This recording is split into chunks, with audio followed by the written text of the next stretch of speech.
नमस्कार, स्वागत है आपका। मेरा नाम है विपिन चौधरी। उत्तर प्रदेश में विधानसभा चुनाव 2022 में होने वाले हैं, लेकिन राजनीतिक दल इसकी तैयारियां अभी से शुरू कर दिए हैं। भारतीय जनता पार्टी एक बार फिर जीतकर सत्ता में बैठने की कोशिश में लगी है, तो वहीं समाजवादी पार्टी और बहुजन समाज पार्टी भी जनता को लुभाने की पूरी तैयारी कर रही है। वहीं कांग्रेस भी अपनी पार्टी को दोबारा खड़ा करने के लिए एड़ी चोटी के जोर लगा रही है।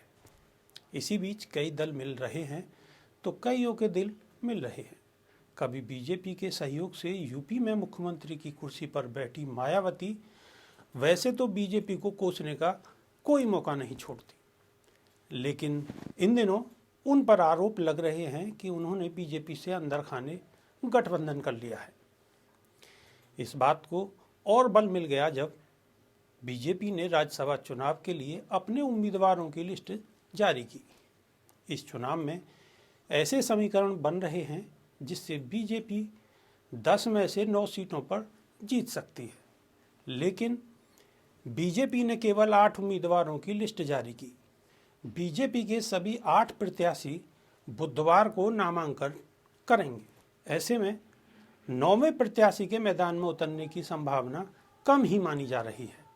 दिलचस्प बात यह है कि कम विधायक संख्या होने के बावजूद इस बार बसपा ने भी अपने प्रत्याशी खड़े किए हैं।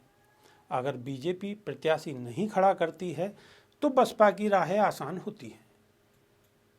इसे कहीं ना कहीं बीजेपी के मिशन 2022 में बसपा के लिए एक संकेत माना जा सकता है, क्योंकि बीजेपी या उसके सहयोगी दल का 9वां प्रत्याशी अगर मैदान में नहीं होगा तो चुनाव नहीं होगा और बसपा सपा सहित सभी बीजेपी के प्रत्याशी निर्विरोध राज्यसभा पहुंच जाएंगे।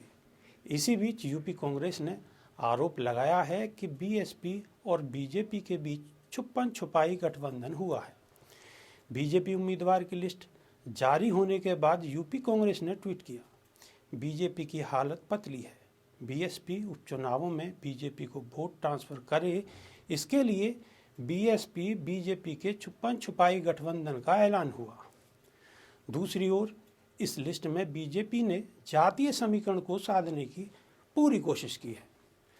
तमाम विपक्षी दलों द्वारा योगी सरकार में ब्राह्मण विरोध के सुर बुलंद किए जा रहे थे।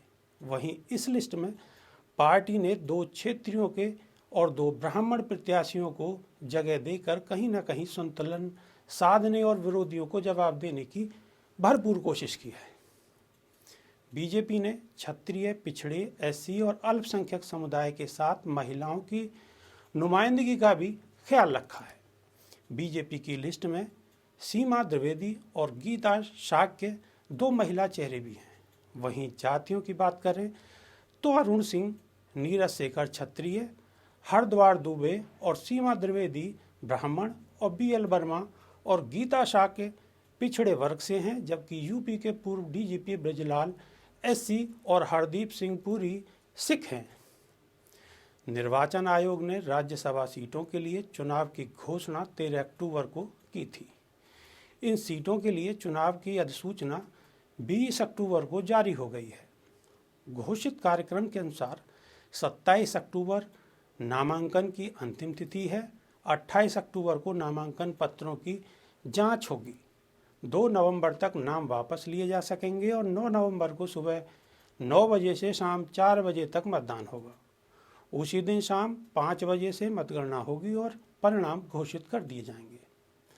उत्तर प्रदेश में राज्यसभा की 10 सीटें 25 नवंबर को खाली हो रही हैं। अभी के लिए सिर्फ इतना ही। नमस्कार।